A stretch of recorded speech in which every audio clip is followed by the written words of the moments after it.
हाय दोस्तों, स्वागत है आपका इस YouTube channel PM study centre में। तो आज के इस वीडियो में हम अवकलज के अनुप्रयोग से 2 अंक में पूछे जाने वाले मोस्ट इंपॉर्टेंट क्वेश्चन को देखेंगे, जो कि बोर्ड एग्जाम की दृष्टि से very very most important question है और यह क्वेश्चन बोर्ड एग्जाम में पूछा भी गया है। तो चलिए आज के इस वीडियो को शुरू करते हैं और अवकलज के अनुप्रयोग के कुछ महत्वपूर्ण प्रश्नों को देखते हैं। तो हमारा पहला प्रश्न रहा अवकलज के अनुप्रयोग से कि एक घन का आयतन 12 सेंटीमीटर क्यूब प्रति सेकेंड की दर से बढ़ रहा है।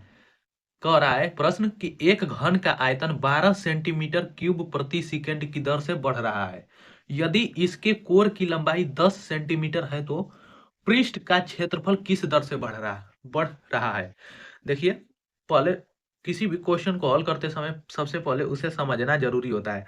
तो प्रश्न हमारा कह रहा है कि एक घन है, उसका जो है आयतन आयतन है उसका, वो 12 सेंटीमीटर क्यूब प्रति सेकंड की दर से बढ़ रहा है और जो इसकी भुजा की लंबाई है, कोर की लंबाई है, वह 10 सेंटीमीटर है। तो अब यह हमसे पूछ रहा है इस प्रश्न में कि इसका पृष्ठ का क्षेत्रफल किस दर से बढ़ रहा है। तो चलिए, यह क्वेश्चन मोस्ट इंपॉर्टेंट क्वेश्चन है, इसे हल करते हैं। तो सबसे पहले जो जो दिया गया है प्रश्न में उसे ज्यों का त्यों लिख लेंगे। तो हमारा क्या क्या दिया गया है, तो लिखेंगे दिया है क्या दिया गया है।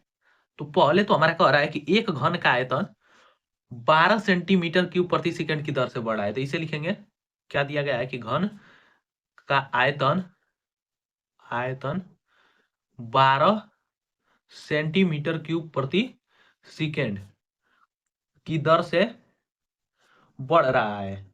क्या हो रहा है?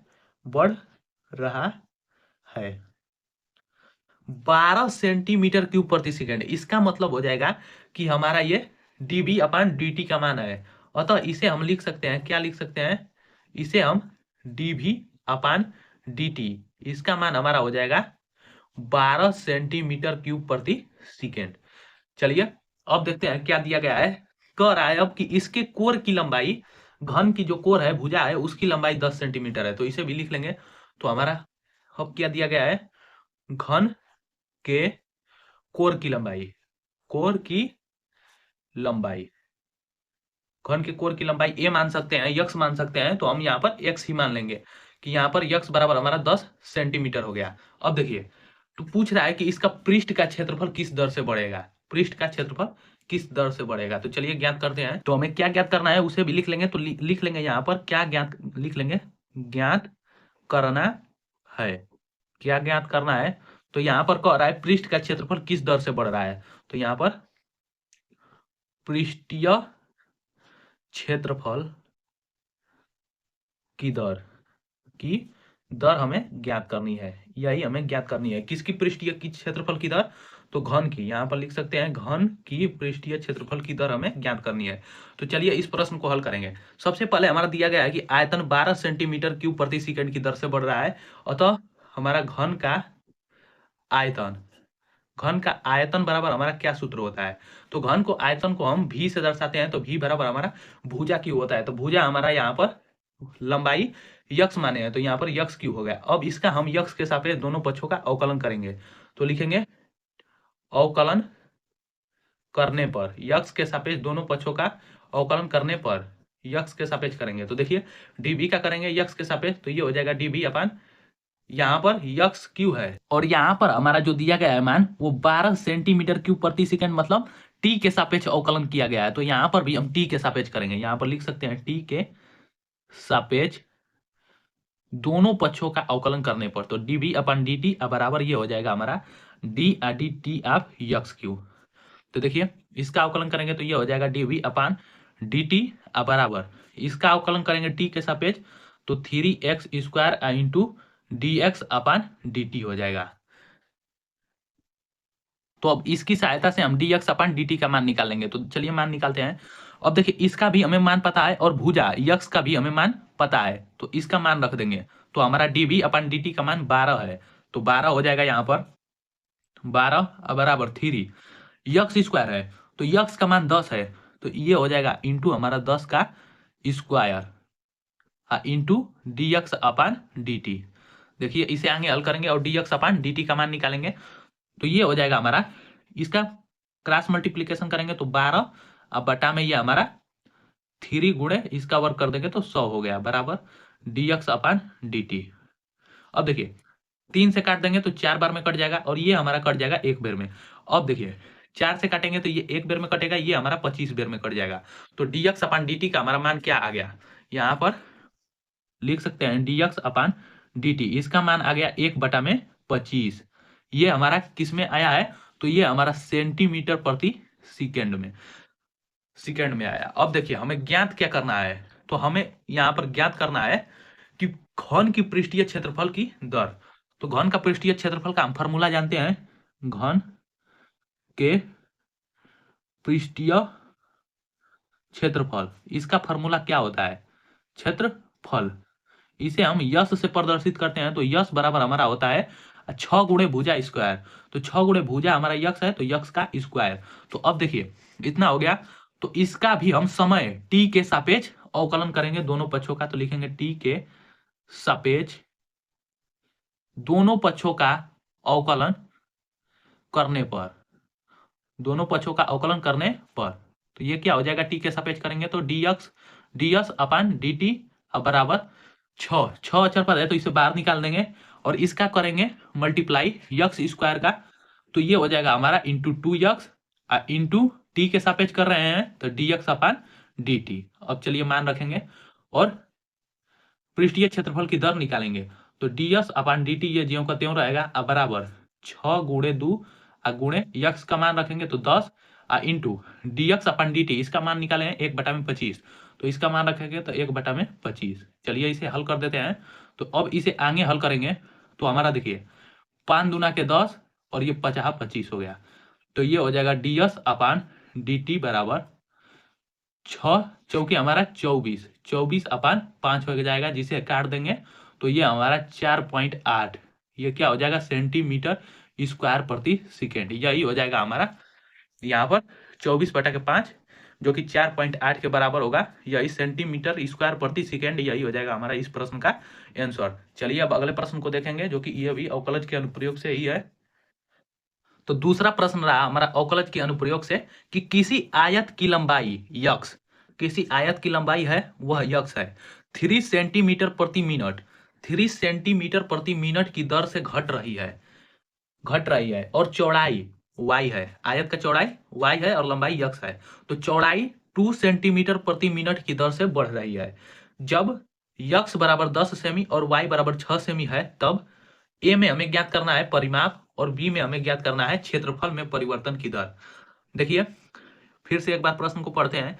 कह रहा है कि किसी आयत की लंबाई है जो x वह 3 सेंटीमीटर प्रति मिनट की दर से घट रही है और चौड़ाई y 2 सेंटीमीटर प्रति मिनट की दर से घट रही है, जबकि हमारा जो लंबाई x है वह 10 सेंटीमीटर और चौड़ाई y है जो 6 सेंटीमीटर। तो उसका परिमाप और क्षेत्रफल में परिवर्तन की दर ज्ञात कीजिए। इस एक ही प्रश्न में हमारा 2 प्रश्न है और उन दोनों का हमें आंसर ज्ञात करना है। तो सबसे पहले जो जो दिया गया है उसे ज्यों का त्यों उतारेंगे। तो देखिए हमारा दिया क्या गया है, दिया है क्या दिया गया है, तो यहाँ पर कह रहा है हमारा दिया है आयत की जो लंबाई है इतना सेंटीमीटर की दर से बढ़ रही है और चौड़ाई इतना सेंटीमीटर, लंबाई घट रही है जबकि चौड़ाई बढ़ रही है। तो देखिए यहाँ पर किसके सापेक्ष बढ़ रही है, तो प्रति मिनट मतलब समय के सापेक्ष बढ़ रही है, चौड़ाई और लंबाई समय के सापेक्ष घट रही है। तो इसे पहले लिखना होगा, तो लिखेंगे समय t के सापेक्ष आयत की लंबाई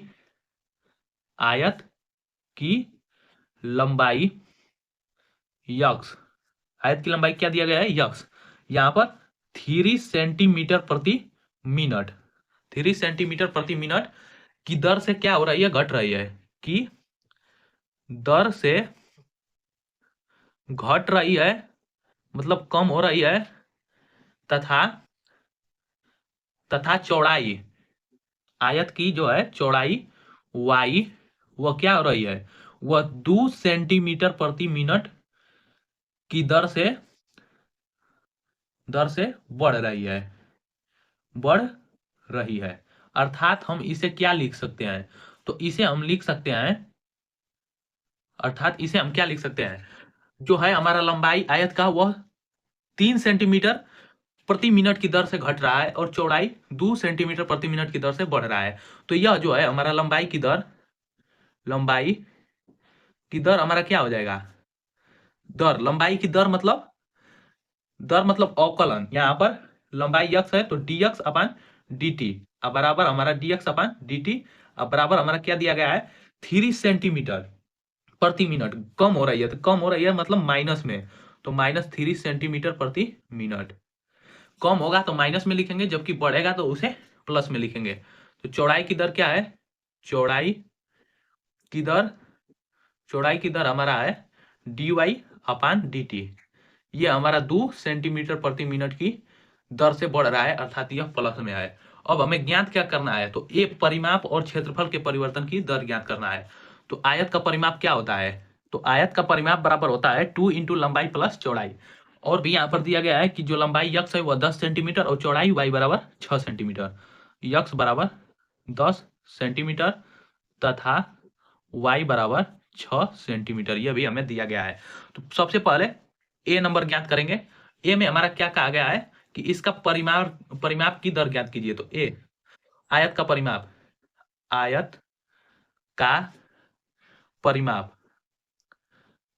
परिमाप हमारा क्या होता है, पैरामीटर, इसे पी से प्रदर्शित करते हैं। तो ये हो जाएगा हमारा 2 कोष्टक में यल प्लस बी, जहां हमारा यल लंबाई और बी चौड़ाई है। तो ये देखिए हमारा लंबाई और चौड़ाई यक्स और वाई के पद में दिया गया है, तो इसे यक्स और वाई के पद में लिख लेंगे तो 2 हो जाएगा। और ये यक्स प्लस वाई, जहां यक्स लंबाई और वाई चौड़ाई है। अब देखिए अब इन दोनों पक्षों का हम टी के सापेक्ष अवकलन करेंगे, लिखेंगे टी के सापेक्ष दोनों पक्षों का अवकलन करने पर, दोनों पक्षों का अवकलन करने पर तो यक्स के सापेक्ष दोनों पक्षों का हम अवकलन करेंगे तो हमारा क्या हो जाएगा, ये हो जाएगा dp अपान dt बराबर हमारा 2 अचर पद है तो अचर पद को बाहर निकाल देंगे। यक्स का करेंगे टी के सापेक्ष अवकलन तो dx अपान dt, अब प्लस y का करेंगे तो dy अपान dt, कोष्टक बंद। अब देखिए इन दोनों का मान रख देंगे, यहाँ पर हमें पहले से ही दिया गया है मान लंबाई की दर और चौड़ाई की दर का मान। तो ये हो जाएगा dp अपान dt बराबर 2 इंटू इसका मान -3 जबकि इसका मान +2, ये दिया गया है। अब देखिए ये हो जाएगा dp अपान dt बराबर 2 गुणे -1, तो ये आ जाएगा हमारा dp अपान dt बराबर -2 सेंटीमीटर प्रति सेकेंड। यही हो जाएगा हमारा पहला का आंसर, अर्थात जो परिमाप है हमारा परिमाप आयत का परिमाप वह 2 सेंटीमीटर प्रति सेकेंड की दर से क्या हो रहा है, माइनस में है तो घट रहा है। अब चलिए बी नंबर हमारा क्वेश्चन है कि इसका क्षेत्रफल की दर ज्ञात कीजिए। तो आयत का क्षेत्रफल हम जानते हैं, आयत का क्षेत्रफल बराबर सूत्र क्या होता है, इसे हम ए से प्रदर्शित करते हैं। तो आयत का क्षेत्रफल ए बराबर हमारा लंबाई गुणे चौड़ाई होता है। तो लंबाई यक्स है जबकि चौड़ाई वाई है, तो यक्स इंटू वाई हो जाएगा। अब देखिए इसका भी हम टी के सापेक्ष अवकलन करेंगे, टी के सापेक्ष दोनों पक्षों का अवकलन करने पर। तो टी के सापेक्ष दोनों पक्षों का क्या करेंगे, अवकलन करेंगे। तो ये हमारा हो जाएगा dA अपान dt बराबर, ये हमारा दो फलनों का गुणन है। तो यहाँ पर देखिए दो फलनों का गुणन है, पहला का छोड़ेंगे दूसरा का अवकलन, तो dy अपान dt प्लस दूसरा को छोड़ेंगे पहला का अवकलन, तो पहला का अवकलन dx अपान dt। अब देखिए अब इसमें हम x y और dx अपान dt और dy अपान dt इन दोनों का मान रखेंगे। तो dA अपान dt बराबर हमारा हो जाएगा x, आयत की लंबाई कितनी है तो ये 10 सेंटीमीटर है, तो 10 गुणे dy अपान dt की मान कितना है तो ये 2 है, अब प्लस y का मान हमारा 6 दिया गया है और dx अपान dt इसका मान दिया गया है -3। इसी को हल कर देंगे हमारा आंसर आ जाएगा। तो देखिए ये हमारा हो जाएगा dA अपान dt बराबर 10 दूना के 20 माइनस 6 18। अब इसका मान क्या आ जाएगा, तो देखिए dA अपान dt इसका जो मान आ गया वो आ गया 2 सेंटीमीटर स्क्वायर प्रति सेकेंड, अर्थात ये जो हमारा आयत का क्षेत्रफल है वह 2 सेंटीमीटर स्क्वायर प्रति सेकेंड की दर से बढ़ रहा है। तो ये थे हमारे दूसरे प्रश्न का दूसरे प्रश्न का, जो कि इसमें 2 प्रश्न है और इन दोनों प्रश्नों का आंसर। तो चलिए अब अगले प्रश्न को देखेंगे, जो कि हमारा तीसरा प्रश्न है। तो तीसरा प्रश्न रहा हमारा कि किसी उत्पाद की यक्स इकाइयों के विक्रय से प्राप्त कुल आय रुपए में आर यक्स बराबर 3x² प्लस 6x प्लस 5 से प्रदत्त, जबकि यक्स बराबर 5 हो तो सीमांत आय ज्ञात कीजिए, जहां सीमांत आय से अभिप्राय किसी क्षण विक्रय की गई वस्तु के सापेक्ष संपूर्ण आय के परिवर्तन की दर से है। यह भी क्वेश्चन मोस्ट इंपॉर्टेंट क्वेश्चन है और 2 अंक में पूछे जाने वाला प्रश्न है, जिसे हम आसानी से हल कर सकते हैं। पहले हमें जो जो दिया गया है वो उतार लेंगे। तो दिया है, क्या दिया गया है, दिया है यहां पर क्या दिया गया है, किसी उत्पाद, हमारा एक उत्पाद है यक्स, इकाइयों के विक्रय से प्राप्त कुल आय आर यक्स, मतलब यक्स उत्पाद है और इसका जो मूल्य आर यक्स है वह इतना से प्रदत्त है, और जबकि हमारा यक्स बराबर 5 है। तो दिया गया है हमारा आर यक्स बराबर हमारा क्या दिया गया है, 3x² प्लस 36 यक्स प्लस 5, और जबकि यक्स बराबर हमारा क्या दिया गया है, तो यक्स बराबर 5 दिया गया है। तो सीमांत आय ज्ञात कीजिए, जहां सीमांत आय से अभिप्राय किसी क्षण विक्रय की गई वस्तुओं के सापेक्ष संपूर्ण आय से है। तो देखिए हमारा प्रश्न में कह रहा है कि प्राप्त विक्रय से प्राप्त कुल आय हमारा इतना है से प्रदत्त, जबकि यक्स बराबर 5 हो तो हमें सीमांत आय ज्ञात करना है, मतलब कुल आय हमारा इतना है और सीमांत आय ज्ञात करना है। तो सीमांत आय ज्ञात करने के लिए हमें अवकलन करना पड़ेगा, क्योंकि संपूर्ण यहाँ पर संपूर्ण मान दिया गया है और इससे कुछ मान मतलब सीमांत आय मान निकालना है, तो इसका हमें अवकलन करना पड़ेगा। तो चलिए इसका हम अवकलन कर देंगे। अतः हम लिख सकते हैं, अतः हमारा ये पूरा हो जाएगा, तो इसका हम यक्स के सापेक्ष दोनों पक्षों का अवकलन करेंगे। हमारा उत्पाद है यक्स में, तो यक्स के सापेक्ष दोनों पक्षों का अवकलन करेंगे। तो ये हमारा आर, यहाँ पर डी आर अपन डी एक्स बराबर यह डी डी एक्स आप हो जाएगा हमारा 3x² प्लस 36 यक्स प्लस 5, इसी का हम अवकलन करेंगे। तो देखिए इसका अवकलन करेंगे तो ये हमारा डी आर अपन डी एक्स, ये ज्यों का त्यों, इसका अवकलन करेंगे 3x² का, तो ये 3 अचर पद है, इंटू x² का अवकलन 2x प्लस 36 यक्स का अवकलन करेंगे तो 36 गुणे यक्स का अवकलन 1, और प्लस 5 का करेंगे तो 5 हमारा अचर पद है, इसका अवकलन 0 हो जाएगा। अब देखिए ये हमारा D R upon D x बराबर हमारा हो जाएगा 6x प्लस 36। अब क्या कहा गया प्रश्न में कि जबकि हमारा यक्स बराबर 5 है तो सीमांत आय ज्ञात कीजिए। तो लिखेंगे यक्स बराबर 5 पर सीमांत आय, सीमांत आय, तो यक्स बराबर 5 पर हमारा सीमांत आय क्या होगा, तो देखिए ये D R upon D x, अब जहां जहां इसमें यक्स है तहां हम 5 रख देंगे, हमारा सीमांत आय निकल जाएगा। तो 6 गुणे 5 प्लस 36, तो इस प्रकार हमारा D R upon D x बराबर हो जाएगा 30 प्लस 36, जो कि हमारा 66 हो जाएगा। तो D R upon D x बराबर 66, यही हो जाएगा हमारा सीमांत आय। ये किस में आया है, रुपया में आएगा, रुपए में, तो 66 रुपए आ जाएगा हमारा सीमांत आय। किसी उत्पाद यक्स इकाइयों का हमारा सीमांत आय 66 रुपया। प्रश्न है कि एक घन के कोर में 4 सेंटीमीटर प्रति सेकंड की दर से वृद्धि होती है, यदि कोर की लंबाई 8 सेमी हो तो घन के आयतन में किस दर से वृद्धि होगी, ये हमें पूछा गया है सवाल में। यह प्रश्न मोस्ट इंपॉर्टेंट क्वेश्चन है और अवकलन के अनुप्रयोग से ऐसे प्रश्न बोर्ड एग्जाम में प्रति वर्ष पूछे जाते हैं। तो चलिए इस प्रश्न को हल करेंगे। तो सबसे पहले इस प्रश्न में जो जो दिया गया है उसे उतार लेंगे ज्यों का त्यों, तब इस प्रश्न को आगे हल करेंगे। तो हमारा दिया गया है, क्या दिया है, जो जो दिया है सबसे पहले लिखेंगे। तो दिया है, देखिए यहाँ पर प्रश्न कर रहा है कि एक घन के कोर में 4 सेंटीमीटर प्रति सेकेंड की दर से वृद्धि होती है। तो किस में वृद्धि होती है, तो कोर में, मतलब घन की भुजा में 4 सेंटीमीटर प्रति सेकेंड की दर से वृद्धि होती है। तो यहाँ पर इसके भुजा में क्या हो रही है, कोर में परिवर्तन हो रही है। तो यहाँ पर लिख लेंगे कि घन के कोर में परिवर्तन की दर है हमारा यह, घन के कोर में परिवर्तन का दर, परिवर्तन की दर ये क्या है हमारा 4 सेंटीमीटर प्रति सेकेंड की दर से हो रही है। तो हम यहाँ पर इसका भुजा दिया गया है कि यदि कोर की लंबाई 8 सेमी हो तो इसे मान लेते हैं कि हमारा घन की जो कोर है वो यक्स है।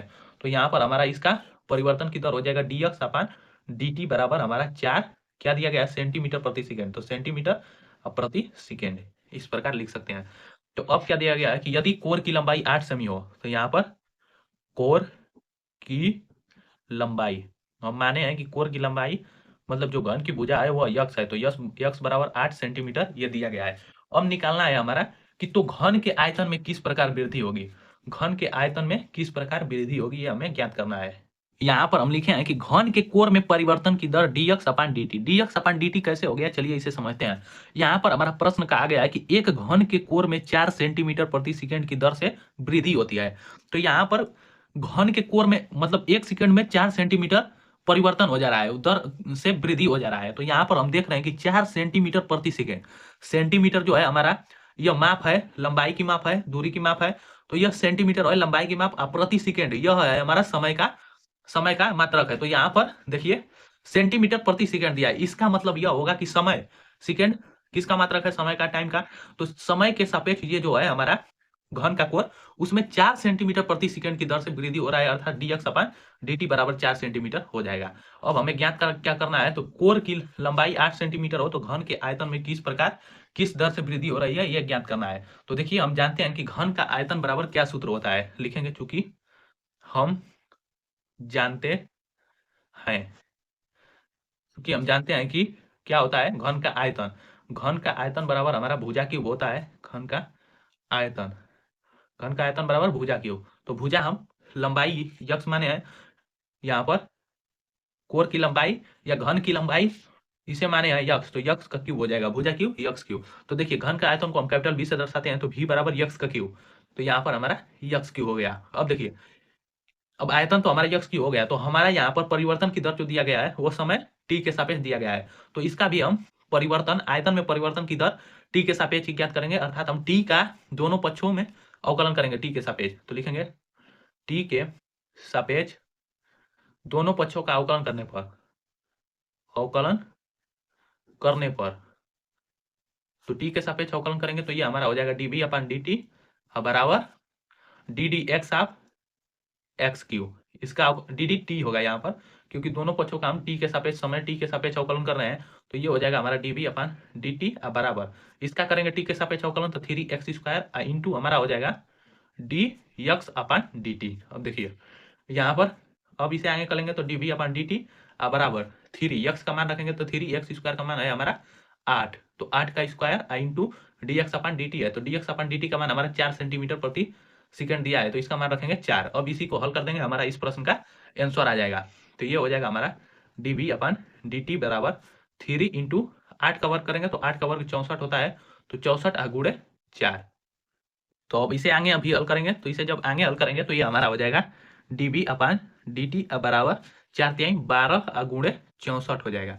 अब जब इसे आगे हल करेंगे तो ये हो जाएगा d V upon d T बराबर 12 में 64 का गुणा करेंगे तो हमारा 768 आएगा, और ये हो जाएगा हमारा आयतन है तो सेंटीमीटर क्यूब प्रति सेकेंड। यही हो जाएगा हमारा इस प्रश्न का आंसर। चलिए अगले प्रश्न को देखेंगे, जो कि वो अभी हमारा अवकलन के अनुप्रयोग से मोस्ट इंपॉर्टेंट क्वेश्चन है। दूसरा प्रश्न रहा हमारा कि वृत्त की त्रिज्या में 5 सेंटीमीटर प्रति सेकंड की दर से वृद्धि होती है। ज्ञात कीजिए कि वृत्त का क्षेत्रफल किस दर से बढ़ रहा है जबकि त्रिज्या 12 सेंटीमीटर है। यह अभी क्वेश्चन मोस्ट इंपॉर्टेंट क्वेश्चन है और एकदम आसान क्वेश्चन है, जिसे पहले क्वेश्चन के बाद ही आसानी से हल कर सकते हैं। तो चलिए इस प्रश्न को भी हल करेंगे, और इसमें भी जो जो दिया गया है हमें वो सबसे पहले उतारेंगे। तो देखिए हमारा दिया है, क्या क्या दिया है, तो यहाँ पर प्रश्न पढ़ रहे हैं। तो यहाँ पर दिया गया है कि वृत्त की त्रिज्या में 5 सेंटीमीटर प्रति सेकंड की दर से वृद्धि होती है। तो त्रिज्या में परिवर्तन की दर 5 सेंटीमीटर प्रति सेकंड दिया गया है, तो इस प्रकार ही लिखेंगे। यहाँ पर लिखेंगे त्रिज्या में परिवर्तन की दर, या लिख सकते हैं वृत्त की त्रिज्या में परिवर्तन की दर। त्रिज्या में परिवर्तन की दर हमारा जो है की दर, ये क्या हो जाएगा हमारा, वृत्त की त्रिज्या को किससे दर्शाते हैं, तो स्मॉल आर से। तो ये हो जाएगा ऊपर डी आर अपान, यहाँ पर समय टी है, सेकंड है, तो यहाँ पर टी के सापेक्ष परिवर्तन की दर क्या हो जाएगा, यहाँ पर 5 सेंटीमीटर प्रति सेकंड ये हमारा दिया गया है। अब देखिए और कह रहा है कि वृत्त की त्रिज्या 12 सेंटीमीटर है, तो यहाँ पर लिख लेंगे वृत्त की त्रिज्या, इसका मान स्मॉल आर से प्रदर्शित करते हैं, तो स्मॉल आर बराबर हमारा 12 सेंटीमीटर। अब क्या ज्ञात करना है कि वृत्त का क्षेत्रफल किस दर से बढ़ रहा है, तो यहाँ पर लिखेंगे चूंकि हम जानते हैं कि, क्या जानते हैं, यहाँ पर क्या पूछा है कि वृत्त का क्षेत्रफल, तो क्षेत्रफल वाला फॉर्मूला लगाएंगे तो यहाँ पर हो जाएगा हमारा वृत्त का क्षेत्रफल। वृत्त का क्षेत्रफल इससे किससे दर्शाते हैं, तो ए से दर्शाते हैं, तो क्षेत्रफल ए बराबर हमारा पाई आर स्क्वायर होता है, तो पाई आर स्क्वायर हो गया। अब देखिए तो अब हमें यह बताना है कि जो वृत्त का क्षेत्रफल है वह किस दर से बढ़ रहा है जबकि इसकी त्रिज्या यहाँ पर 5 सेंटीमीटर प्रति सेकंड की दर से बढ़ रही है।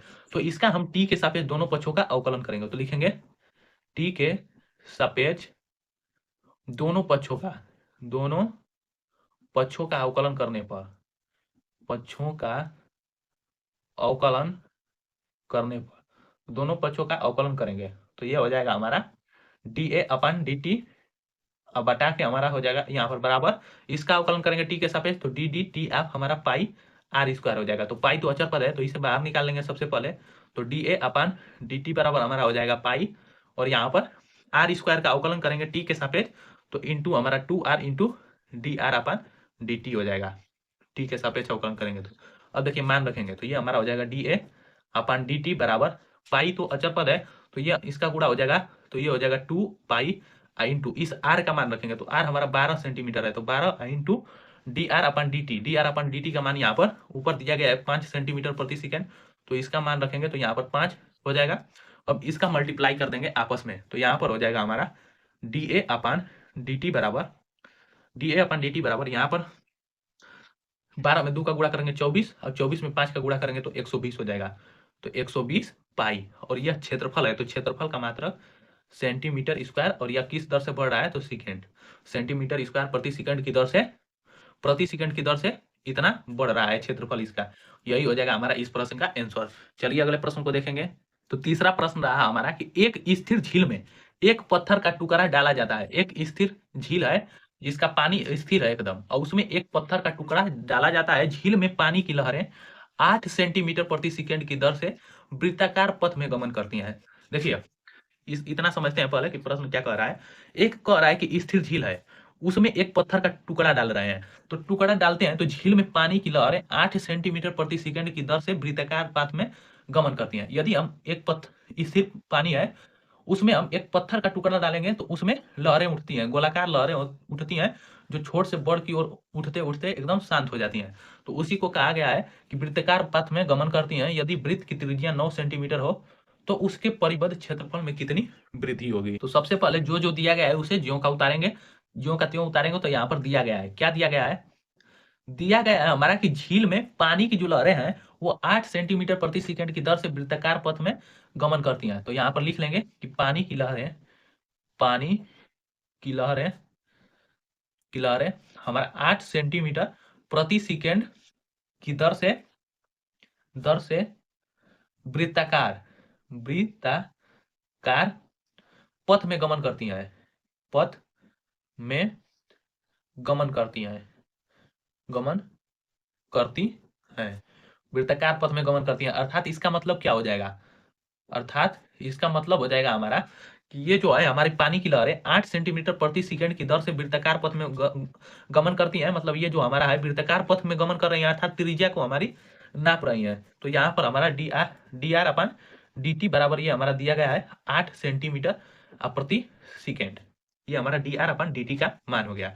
अब कह रहा है कि यदि वृत्त की त्रिज्या 9 सेंटीमीटर हो तो यहाँ पर वृत्त की त्रिज्या भी दिया गया है, इसे स्मॉल r से दर्शाते हैं, तो r बराबर हमारा 9 सेंटीमीटर हो गया। अब ज्ञात क्या करना है, तो ज्ञात करना है हमारा तो उसके परिबद्ध क्षेत्रफल में कितनी वृद्धि होगी।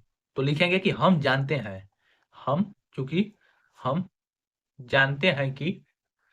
कि क्या जानते हैं कि ये हमारा जो कह रहा है कि इसके परिबद्ध क्षेत्रफल में कितनी वृद्धि होगी। तो हमारा गोलाकार यहाँ पर जो वृत्ताकार पथ बन रहा है वह हमारा वृत्त बन रहा है, तो वृत्त का क्षेत्रफल यहाँ पर लेंगे तो इससे परिबद्ध क्षेत्रफल में कितनी वृद्धि होगी, तो यहाँ पर लिखेंगे वृत्त का क्षेत्रफल।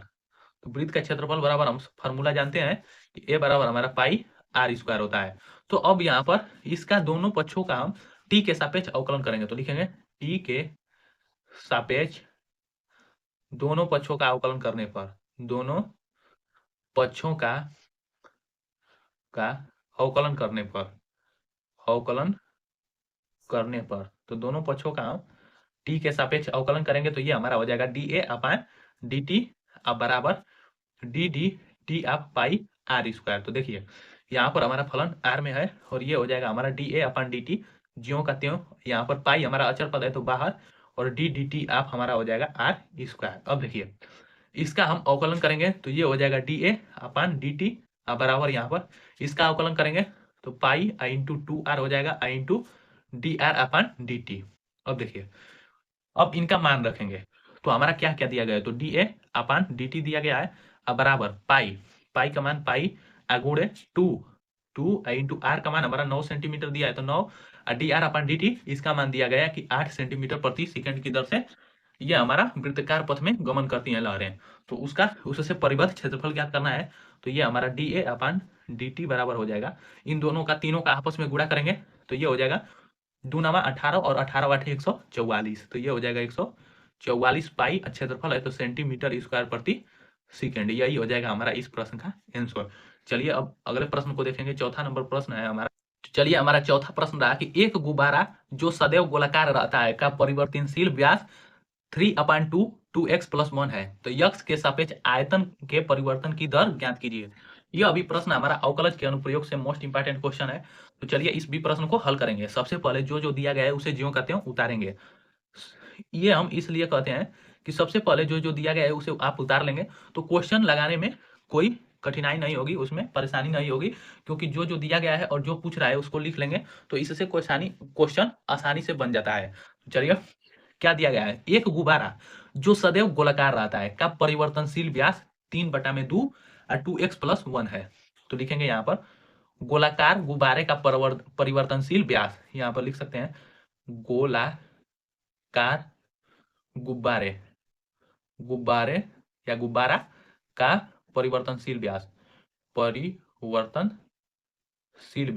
परिवर्तनशील व्यास क्या दिया गया है हमारा, यहाँ पर व्यास को हम किससे दर्शाते हैं तो स्मॉल डी से, तो डी बराबर हमारा दिया गया है 3/2 और 2x+1 इतना दिया गया। अब देखिए व्यास तो हमें दे दिया गया है, तो कह रहा है कि इसके यक्स के सापेक्ष आयतन के परिवर्तन की दर ज्ञात कीजिए। तो देखिए यहाँ पर हमारा यक्स के सापेक्ष कहा गया है प्रश्न में। तो देखिए यहाँ पर कहा गया है कि एक गुब्बारा जो सदैव गोलाकार रहता है, गोलाकार का मतलब वो चारों तरफ से गोलाकार हो, और कह रहा है उसका व्यास इतना है और यक्स के सापेक्ष हमारा आयतन के परिवर्तन की दर ज्ञात करना है।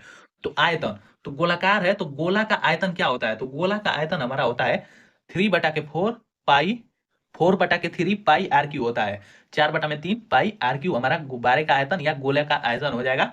तो चलिए सबसे पहले आर क्यू होता है हमारा गोले का आयतन में, तो यहाँ पर व्यास दिया गया है तो इसकी व्यास का आधा यदि हम कर देंगे तो इसकी त्रिज्या निकल जाएगा। तो यहाँ पर लिख सकते हैं हम गुब्बारे की त्रिज्या, गुब्बारे गुब्बारे की त्रिज्या क्या हो जाएगा, तो यहाँ पर आर बराबर हमारा d/2 हो जाएगा, मतलब इसका आधा हमारा त्रिज्या होगा। तो आर है तो इसमें यदि हम 2 से भाग दे देंगे तो यहाँ पर 2 का गुणा हो जाएगा, तो ये हमारा 3/4 और ये हो जाएगा 2x+1, ये हमारा त्रिज्या हो गया। अब दिया गया है परिवर्तनशील व्यास इतना है, तो यहाँ पर हमारा प्रश्न में अब कहा गया है कि यक्स के सापेक्ष आयतन के परिवर्तन की दर ज्ञात कीजिए। तो यक्स के सापेक्ष हमें ज्ञात करना है, तो यहाँ पर हमारा परिवर्तनशील व्यास तो दे दिया गया है, इससे हम परिवर्तनशील त्रिज्या भी निकाल लिए। अब यक्स के सापेक्ष हम परिवर्तनशील त्रिज्या निकालेंगे क्योंकि हमारा आयतन यक्स के सापेक्ष ही निकालना है। तो देखिए अब लिखेंगे, इसे आगे हल करेंगे तो यक्स के सापेक्ष परिवर्तनशील त्रिज्या, परिवर्तनशील यक्स के सापेक्ष हमारा परिवर्तनशील त्रिज्या क्या हो जाएगा, तो ये हो जाएगा हमारा dr/dx बराबर हमारा हो जाएगा, इसका हो जाएगा एक बार अवकलन। r का मान दिया है तो यहाँ पर dx/r, तो इसका एक बार अवकलन करेंगे तो क्या हो जाएगा, तो देखिए 3/4 हमारा अचर पद है तो अचर पद बाहर, और इसका अवकलन करेंगे 2x+1 का, तो 2x का इसका अवकलन 2 हो जाएगा, और देखिए एक अचर पद है तो इसका अवकलन 0 हो जाएगा, अर्थात हमारा 2x+1 का अवकलन 2। अब इसका मल्टीप्लाई कर देंगे तो ये हमारा हो जाएगा dr/dx बराबर, यहाँ पर 2 से 2 कट जाएगा तो 3/2 आ जाएगा, या इसे 6/4 भी लिख सकते हैं, तो इतना हो गया। अब देखिए अब प्रश्न में हमारा कह रहा है कि इसके आयतन के परिवर्तन की दर ज्ञात कीजिए, तो हम क्या लिखेंगे, गुब्बारा हमारा है जो कि सदैव गोलाकार है तो गोला का आयतन का हमें फॉर्मूला यहाँ पर लगाना पड़ेगा, लिखेंगे यहाँ पर, चूंकि हम जानते हैं कि क्या जानते हैं कि यहाँ पर जो हमारा गोला है वह गुब्बारा वह सदैव गोलाकार है, तो गोला का आयतन गोले हमारा क्या है, यहाँ पर गुब्बारा है, गुब्बारा, तो इसका आयतन हमारा क्या होता है, गोला का आयतन 4/3 अब पाई आर क्यूब होता है। तो इसका हम अब यक्स के सापेक्ष दोनों पक्षों का अवकलन करेंगे, तो यहाँ पर लिखेंगे यक्स के सापेक्ष ही हमारा पूछा है आयतन में परिवर्तन की दर, तो यक्स के सापेक्ष अवकलन करने पर यक्स के सापेक्ष अवकलन करेंगे तो ये हमारा हो जाएगा dv/dx अब बराबर यहाँ पर डी डी एक्स आप हमारा 4/3 अब पाई आर क्यूब हो गया। अब देखिए इसका हम अवकलन करेंगे तो डी भी अपन डी एक्स ज्यों का त्यों हो जाएगा, डी भी अपन डी एक्स। यहाँ पर हमारा बराबर 4/3 अचर पद है तो सबसे पहले बाहर करेंगे इंटू। अब देखिए पाई भी हमारा अचर पद है तो पाई को भी यहाँ पर बाहर कर लेते हैं, तो पाई भी हमारा बाहर हो गया। अब देखिए यहाँ पर हमारा आर क्यूब बचा, तो आर क्यूब का हम अवकलन यक्स के सापेक्ष करेंगे तो ये 3r² इंटू डी आर अपन डी एक्स इतना हो जाएगा। अब इनका मान रखेंगे जो जो हमें दिया गया है, तो यहाँ पर हो जाएगा हमारा डी भी अपन डी एक्स बराबर 4/3 पाई इंटू हमारा हो जाएगा 3r। आर का मान क्या दिया गया है हमारा, आर का मान यहाँ पर 3/4 देख लीजिए, यहाँ पर ऊपर दिखा देता हूँ। आर का मान व्यास हमें दिया गया था इस प्रश्न में, डी का मान दिया गया था, इसकी सहायता से इसका आधा कर देंगे व्यास का तो हमें त्रिज्या निकल जाएगा, तो त्रिज्या का मान रखेंगे और यहाँ पर डी आर अपन डी एक्स का मान रखेंगे जो जो हमें दिया गया है। तो यहाँ पर त्रिज्या आर का क्या मान दिया गया है, तो यहाँ पर हमारा मान है, इसे महिला कोष्टक में लिख लेंगे 3/4 कोष्टक में 2x + 1 का ये हमारा होल स्क्वायर है आई इंटू डी आर अपन डी एक्स का मान रखेंगे तो 6/4। अब देखिए हमारा 4 से 1 4 कट गया और यहाँ पर 3 से हमारा ये 3 कट गया। अब हमारा क्या बचेगा, तो यहाँ पर 6 पाई लिखेंगे, मल्टीप्लाई करेंगे 6 का मल्टीप्लाई पाई में हो जाएगा, तो डी भी अपन डी एक्स बराबर 6 पाई।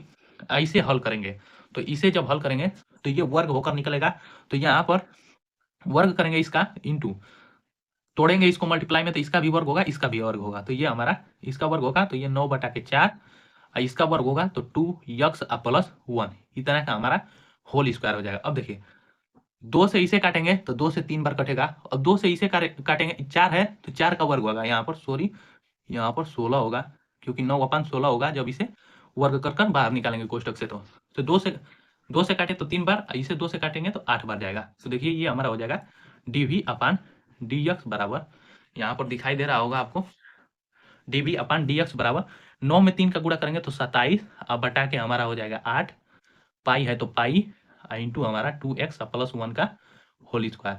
और ये हमारा आयतन है तो आयतन हमारा सेंटीमीटर क्यूब प्रति सेकेंड, यही हो जाएगा हमारा इस प्रश्न का आंसर। तो ये थे हमारे अवकलज के अनुप्रयोग के 4 मोस्ट इंपॉर्टेंट क्वेश्चन जो कि हर बार बोर्ड एग्जाम में अवकलन के अनुप्रयोग से प्रतिवर्ष बोर्ड एग्जाम में प्रश्न पूछा जाता है और इस वर्ष के भी बोर्ड एग्जाम में प्रश्न पूछा जाएगा। तो आज के वीडियो में बस इतना ही, और यही थे अवकलज के अनुप्रयोग के मोस्ट इंपॉर्टेंट क्वेश्चन। यदि आप इतना बस तैयार कर लेते हैं तो अवकलज के अनुप्रयोग से जितना भी प्रश्न आएगा आप आसानी से हल कर सकते हैं। इसके बाद हम अवकलज के अनुप्रयोग में बहुत से टॉपिकों को पढ़ेंगे, जैसे वर्तमान और हर्समान फलन क्या होता है, उसके बाद हम पढ़ेंगे स्पर्श रेखा का समीकरण, अभिलंब का समीकरण पढ़ेंगे, यहाँ तक कि हम पढ़ेंगे सन्निकटन और उनके भी कुछ महत्वपूर्ण प्रश्न भी पढ़ेंगे। तो चलिए आज के वीडियो में बस इतना ही, मिलते हैं नेक्स्ट वीडियो में। और यदि यह वीडियो पसंद आया हो तो इसे ज़्यादा से ज़्यादा लाइक शेयर और चैनल को सब्सक्राइब करना ना भूलें। और वीडियो को पूरे लास्ट तक देखने के लिए बहुत बहुत धन्यवाद।